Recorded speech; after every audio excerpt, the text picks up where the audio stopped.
Thank you. Hi, good morning, everyone. Very happy to be here today and to talk a bit what we are as DALVA are involved in. DALVA is an office for landscape architecture and urbanism. We're like 20 young and enthusiastic people, designers who come from landscape architecture, civil engineering. So it's a nice mix. Indeed, where we try to, in almost like a radical way, in a radical approach, try to green our cities or environment, of course for people, but also for nature and the ecology around it. And I would like to present our vision or how we deal with water management systems, etc. Through three projects. The first project is highly dense. It's an urban renewal project. The second one is a redevelopment of a polder, and the third one is a concept design together with the municipality of Amsterdam for a new wetland park in a to-be-built neighborhood. But so the first project is located in Den Bosch. It's a provincial city somewhere in the south of the Netherlands. And it's an identification project. So as you also see the site, it's just on the edge of the city, and there will be a lot of housing program will be added on the site in the redevelopment of it. And what we tried to do once the urban scheme was ready, we really try to minimize the paved area to the bare minimum. So it's only needed for instance, fire truck access, flows of people, of course, cycling routes, etc.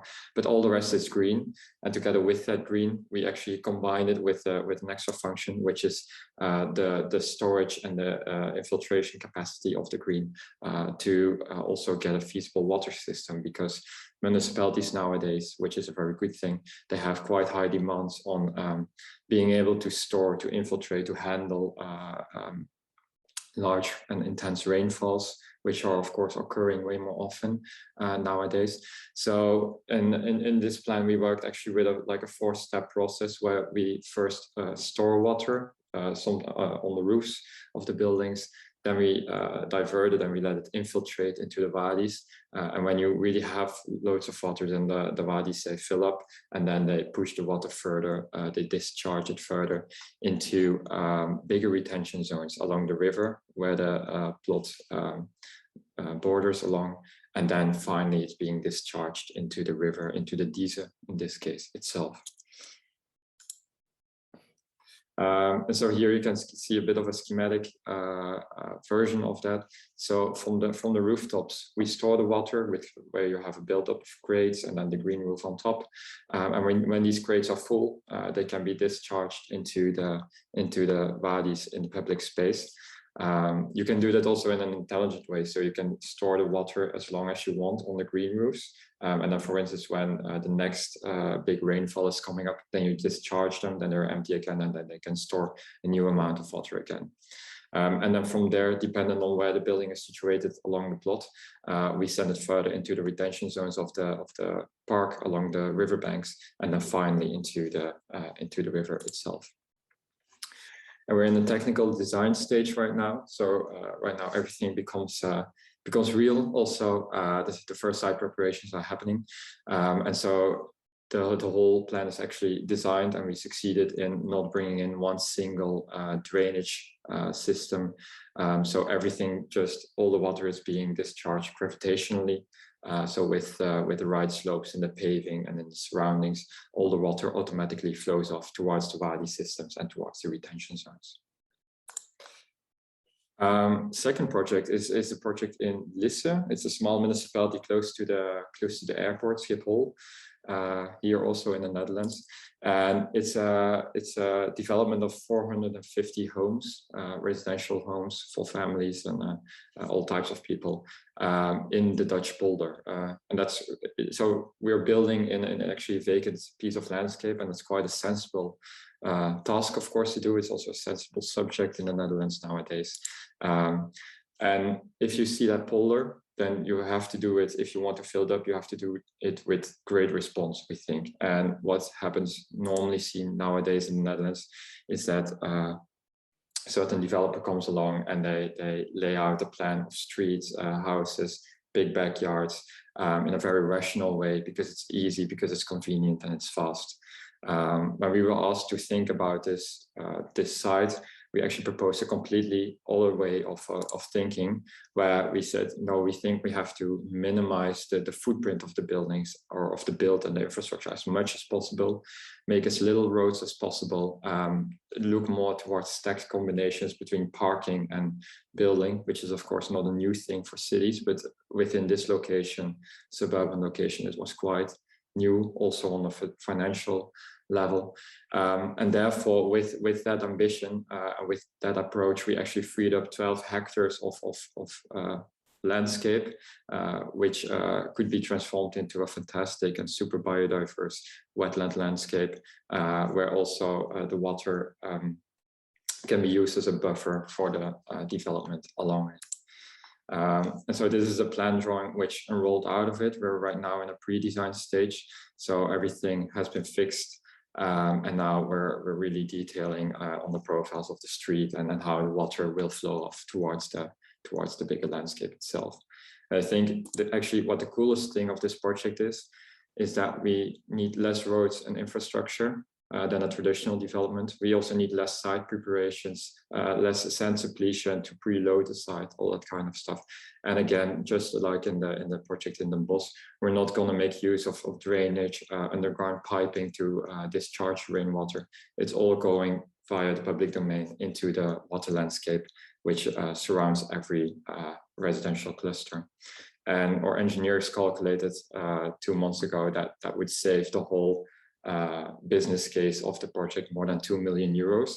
And those 2 million euros that are being saved, that can be being put into, for instance, the compensation of the extra cost for built parking facilities, but also can be put into the development of the water landscape itself. So with a similar business case, we're actually achieving a way more interesting, attractive plan, which is way more climate adaptive, and which also deals with water in a very robust and sustainable way.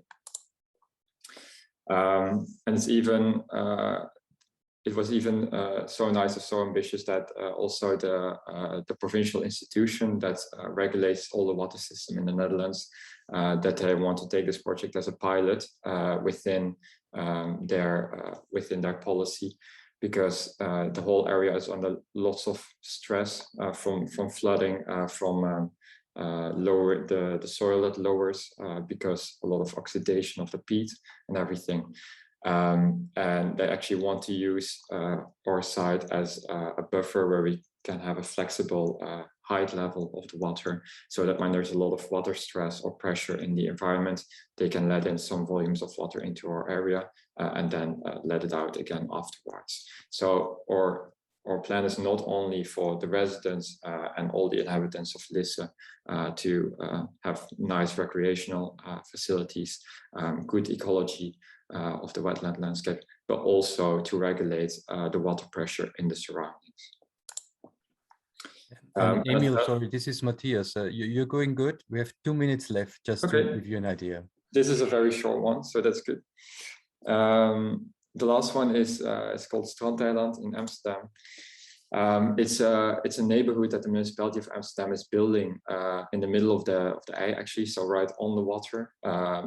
This was the first phase of Eiburg, and now so the second phase will be built in the next 15 years. They're right now dredging the site, as you can see. And together with the municipality, we designed the urban plan, and then we're also asked to do a sketch design for the inner water body, which was first in the master plan almost just like a big box full of water. And then we said we have to adjust and manipulate the topography of it to create a way more interesting condition for recreation, but also for ecology and also for water purification, because that was actually the main challenge here. The inner water body is used to, again, to buffer and store actually almost 50% of the rainwater that falls on the southern island. So you see that all the water is being diverted into that water body. And because it's mainly still standing water, the risk of algae growth in summer was quite high. So with the engineers of Sweco, which is an engineering company in the Netherlands, we looked into solutions, how we can use biological purification and the right planting reeds for oxygen injection into the water to ensure that this water quality is being guaranteed all over. And so also here, we use actually a nature-based solution to not only work on the water quality, but also on the water ecology and the interesting facts of biodiversity into the city, but also for water recreation. And that mainly is being done by, again, manipulating the topography of the site and looking into how this transition between land and water is being established. This is, for instance, a profile and a part in the park where we focus more on recreational purposes. So you can see, for instance, that also the water quality should be just as good that you can also swim in it. But we have also spots where there is way more focus on natural creation with wetlands, with reed beds that inject oxygen into the water and creates a more healthy water climate under the water also, of course. And that gives you in total this plan, which is almost like an 8-hectare city park, which works for the city because, of course, it buffers and it cleans the water which comes from its streets and its public domain, but also gives a fantastic spot for people to come to recreate, and the same for animals and birds and fishes, etc., to create a nice habitat and enjoy the park in itself in a whole. So I think throughout these 3 projects for us from Delva, we've been, as Dutch people, we've been fighting for a very long time against the water with the polders and the dikes and pumps. But within these projects, we try to prove that you need to work with the water to ensure a climate resilience neighborhood and to make sure that you have very robust and sustainable solutions for the challenges that we're all facing together. Well, thank you very much.